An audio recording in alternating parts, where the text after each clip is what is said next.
પ્રકરણ 19 silver skin. Film આજના યુગનું દ્રશ્ય શ્રાવ્ય માધ્યમ છે જે મનોરંજનની સાથે સંદેશ આપવાનું પણ કામ કરે છે. આ પાઠમાં એક સેમિનારના સંવાદરૂપ પ્રસ્તાવના દ્વારા ફિલ્મ જગત અને તેના વિવિધ પાસાઓ પર પ્રકાશ પાડવામાં આવ્યો છે. ડોક્ટર બાસુ શર્મા જેવા નિષ્ણાંતના માર્ગદર્શનથી ફિલ્મ જોવાની કળા વિશે વિદ્યાર્થીઓનું જ્ઞાન વિસ્તરે છે. પાત્રો: ડોક્ટર બાસુ શર્મા, ઉદ્ઘોષક સુહાસ, વિકાસ, વિશાખા, અનુજ, ઈશ્વર અને મેયર. દ્રશ્ય 1. વિકાસ, ચાલ જલ્દી સેમિનાર હોલમાં પહોંચીએ, નહીં તો બેસવાની જગ્યા નહીં મળે. ધીરજ રાખ, આપણે જરાય મોડા નથી, શાંતિથી જઈએ છીએ. તું બહુ ઉત્સાહિત છે એટલે તને એવું લાગે છે દોસ્ત.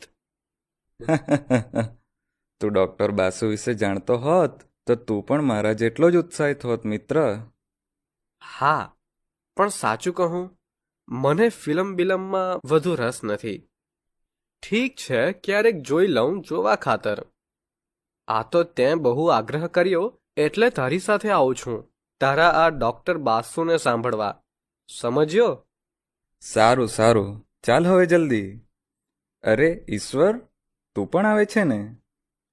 હા યાર, આવી તક જતી કરાતી હશે. ડોક્ટર બાસુ આપણા જેવા વિદ્યાર્થીઓ માટે ખાસ પ્રોગ્રામ કરી રહ્યા હોય ને આપણે ના જઈએ એવું તે કાંઈ ચાલતું હશે? ચાલો ચાલો. લે સુહાસ, તને તો મજબૂત ટેકેદાર મળી ગયો. એવું નથી વિકાસ, ફિલ્મ એક મજબૂત કળા છે યાર. એના વિશે જીવનમાં જાણવું જરૂરી છે. હું ક્યારનોય વિકાસને આ જ સમજાવતો હતો. હવે તમે બંને મિત્રો જ કહી દેશો બધું કે ડોક્ટર બાસુ માટે પણ કંઈક કહેવાનું રહેવા દેશો. વિશાખા, તું પણ આવે છે ને? તને સ્ટોરી લખવાનો શોખ છે ને? તો તારે પણ. સ્ટોરી તો હું લખવાની જ વિકાસ, આજે નહીં તો કાલે. પણ લખતા પહેલા જરૂરી માર્ગદર્શન અને અનુભવ તો મેળવવા પડે ને. એટલે જ આજે બાસુદાને સાંભળવાનો સમય કાઢ્યો છે. અને ખાસ તો આખો સેમિનાર આપણા સૌ માટે હોય તો કેમ ન જઈએ? લો ભાઈ, આ વિશાખા પણ સમય. આપણે તો સાવ નવરા રહ્યા ને. પણ વાંધો નથી, આપણે બેઠા બેઠા સાંભળશું. તું સરખી રીતે સાંભળે તોય ઘણું.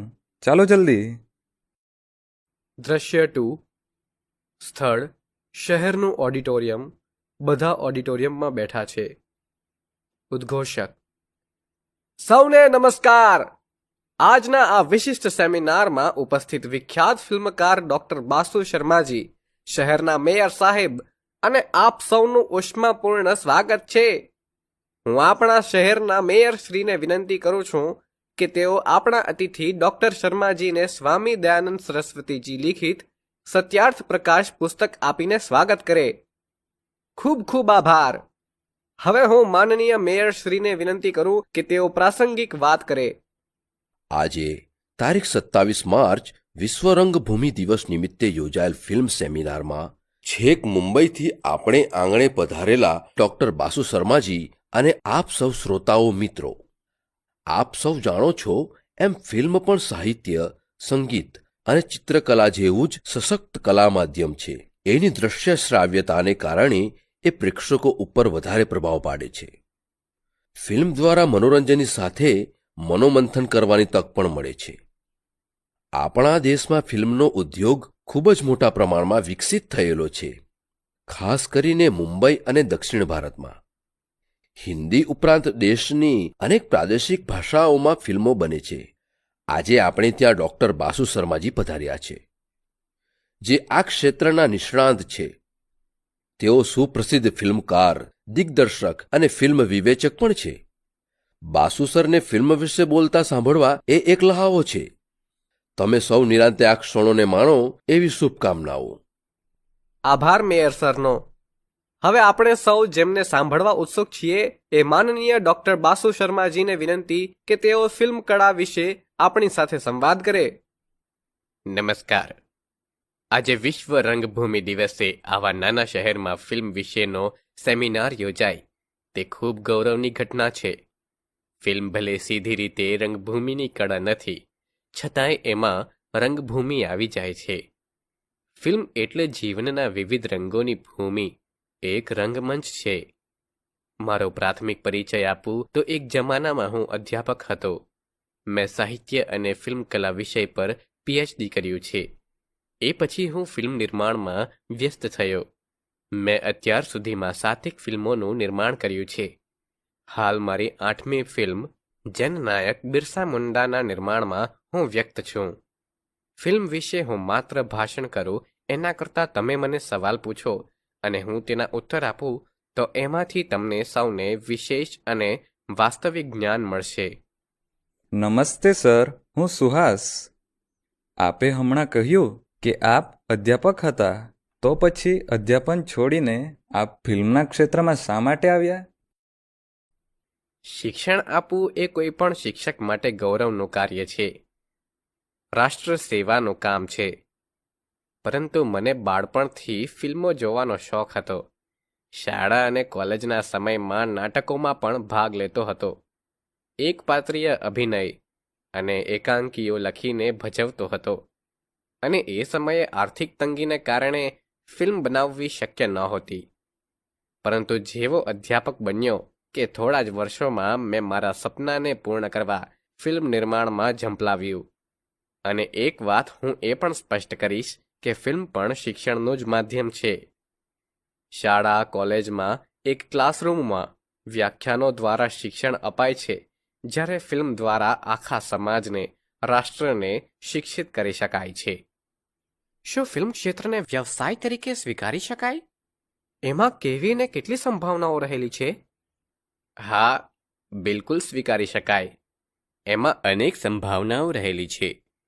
2-2.5 કલાકના એક ફિલ્મ નિર્માણમાં અનેક લોકોને રોજગારી મળે છે, જેમાં ખાસ કરીને સ્ક્રિપ્ટ રાઇટર એટલે કે કથા લેખક, સંવાદ લેખક, દિગ્દર્શક, સહદિગ્દર્શક, ગીતકાર, સંગીતકાર, અભિનેતા, અભિનેત્રી, કેમેરામેન, મેકઅપમેન, નૃત્ય નિર્દેશક, એડિટર. શૂટિંગ વખતે પણ બીજા અનેક માણસોની જરૂર પડે છે મિત્રો. આ ઉપરાંત ફિલ્મ બની ગયા પછી દેશભરના થિયેટરમાં રિલીઝ થાય. આ રીતે એક ફિલ્મ નિર્માણથી હજારો લાખો લોકોના પરિવાર નભે છે. સર, મારો એક સવાલ છે. હા, પૂછો. સર, આટલા બધા લોકો મળીને કાર્ય કરે ત્યારે 2-2.5 કલાકની એક ફિલ્મ બને છે એવું આપે કહ્યું.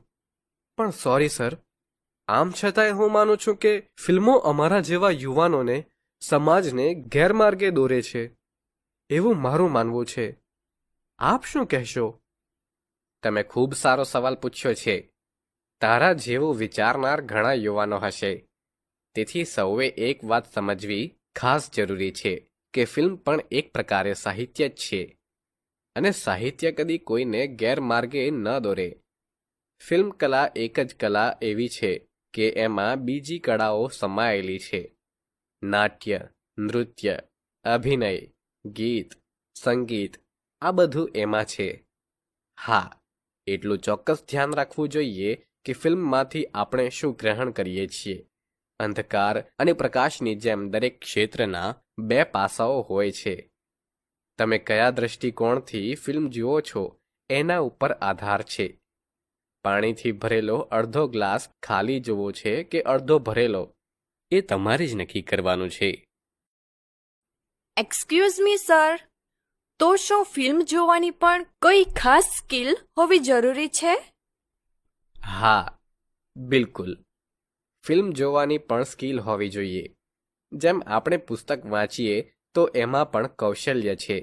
વાચન અને શબ્દ ભંડોળ સારું ન હોય તો તમે પુસ્તકને યોગ્ય રીતે માણી ન શકો. એવું જ ફિલ્મનું છે. એમાંય જે સારી કલાત્મક ફિલ્મો હોય એમાં તો દર્શકને પક્ષે ઘણી સજ્જતા હોવી જોઈએ. ફિલ્મમાં પણ જીવનનું જ નિરૂપણ હોય છે, જેવી રીતે નાટક કે નવલકથાઓમાં હોય છે. પરંતુ ફિલ્મકાર જીવનની બધી જ બાબતોનું નિરૂપણ નથી કરતો. જેમ કે વાલ્મીકી રચિત રામાયણ પર ફિલ્મ બને તો રામનો 14 વર્ષનો વનવાસ 14 મિનિટમાં દર્શાવવો પડે. ફિલ્મ સર્જક મહત્વની ઘટનાઓનું જ નિરૂપણ કરી અમુક બાબતોના સંકેતો આપીને કથાને આગળ વધારી દે છે. કેટલાક પ્રસંગો એકાદ દ્રશ્યથી કે થોડા સંવાદોથી પણ સ્પષ્ટ કરી આપે. જેમ કે વેદવ્યાસ રચિત મહાભારતમાં પાંડવોના વનવાસના 12 વર્ષ પૂર્ણ થયા છે એમ દર્શાવવા યુધિષ્ઠિરના મુખે એક ડાયલોગ મૂકવો પડે. જોત જોતામાં 12 વર્ષ પૂર્ણ થઈ ગયા પ્રિય ભીમ. હવે આપણે ગુપ્તવાસ અંગે વિચારવું પડશે. જો દર્શક સજ્જ ન હોય તો ફિલ્મની ગતિ સાથે તાલ ન મિલાવી શકે અને ક્યારેક ગેરસમજ થઈ જતી હોય છે. બહુ જ સરસ સર. બીજી કઈ કઈ બાબતો મહત્વની છે ફિલ્મ જોવામાં? ફિલ્મ એ હવે માત્ર મનોરંજનનું માધ્યમ નથી રહી. તે આંખ અને મગજનું માધ્યમ છે. ફિલ્મ જોવા કરતાં સમજવી વધારે જોઈએ અને આ માટે મનની એકાગ્રતા જરૂરી છે. ફિલ્મના વિવિધ પ્રસંગો અને પાત્રો દ્વારા કથા આગળ વધતી હોય છે. દરેક ઘટનાના ભાવિ સંદર્ભો હોય છે. જો આ બધું ચૂકી જાઓ તો એની કલાનો આનંદ ઓછો પામી શકો છો. ફિલ્મમાં ગીત સંગીતનું પણ એટલું જ મહત્વ છે. ગીતો કથાના પ્રસંગોને, પાત્રોના મનના સુખ દુઃખને સંગીત અને નૃત્ય દ્વારા પ્રગટ કરતા હોય છે. એ સમજવું જરૂરી હોય છે. તો વળી ફિલ્મના પાત્રો પોતાના મનની વાત પ્રકૃતિના વૃક્ષો, પશુ પંખીઓ, વાદળ વરસાદ કે પર્વતો કે પુષ્પોના માધ્યમથી પણ અભિવ્યક્ત કરે છે. આ બધું સમજવા માટે થોડી સજ્જતા હોવી જરૂરી છે. સર, તો પછી આ ફિલ્મ સમજવાની સજ્જતા કેવી રીતે કેળવી શકાય? વાહ, ખૂબ સરસ સવાલ પૂછ્યો. શું નામ છે તારું? ઈશ્વર. સજ્જતા એટલે સમજણ, સભ્યતા અને સંસ્કાર. કોઈ પણ સ્થિતિ પરિસ્થિતિમાં સ્થિર રહીને ચિત્તને એકદમ શાંત રાખવાની કળાને પણ સજ્જતા કહી શકાય. અને એ માટે યોગ્ય ગુરુનું માર્ગદર્શન, આપણા ગ્રંથોનું, ઉત્તમ પુસ્તકોનું વાંચન અને મહાન વ્યક્તિઓના જીવનમાંથી પ્રેરણા લઈને સજ્જતા કેળવી શકાય છે. સર, અમને તમે એવી ફિલ્મો સૂચવી શકો જે અમને ભાવક તરીકે સજ્જ થવામાં મદદરૂપ થાય? જરૂર. હવે પછીના સેશનમાં હું સ્ક્રીન પર કેટલીક ખાસ ફિલ્મોના ખાસ દ્રશ્યો બતાવીને સમજાવવાનો છું, જેથી તમને ખ્યાલ આવશે કે ફિલ્મો કેવી રીતે જોવી, સમજવી જોઈએ અને કઈ રીતે સજ્જ થવાય છે. તો મિત્રો, હું માનું છું કે ફિલ્મ નિર્માણ વિશેનું આપને પ્રાથમિક જ્ઞાન મળી ચૂક્યું હશે. હવે મળીશું બીજા સેશનમાં. ડોક્ટર બાસુ સાહેબે ફિલ્મ વિશેની ખૂબ સુંદર સમજ આપી છે. હવે હું શિક્ષક શ્રી મુકુંદભાઈને વિનંતી કરું કે તેઓ આભાર દર્શન કરે. વિદ્યાર્થી મિત્રો, ડૉક્ટર બાસુ સરે આપણને ફિલ્મનું એક કળા તરીકે મહત્વ અને ફિલ્મ જોવાની સારી રીત વિશે સરસ સમજણ આપી છે. તમે આ બધું ધ્યાનથી સાંભળ્યું છે, જે તમારા એક વ્યક્તિ તરીકેના ઘડતરમાં ખૂબ ઉપયોગી થવાનું છે. આ માટે હું સંસ્થા વતી ડૉક્ટર બાસુ શર્માજી સરનો આભાર માનું છું. આ સંકલિતમાં એક વિદ્યા સંસ્થાના ઓડિટોરિયમમાં યોજાયેલ સેમિનારના સંવાદ રજૂ થયા છે.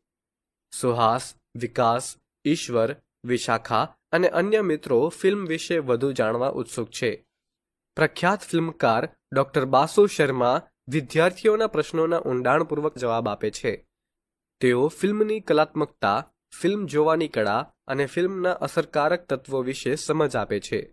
સંવાદ દ્વારા સ્પષ્ટ થાય છે કે ફિલ્મ માત્ર મનોરંજન પૂરતું નથી, પણ તે એક ગંભીર અભિવ્યક્તિનું શક્તિશાળી માધ્યમ છે, જે દર્શકની દ્રષ્ટિ અને ભાવનાને ઘડી શકે છે.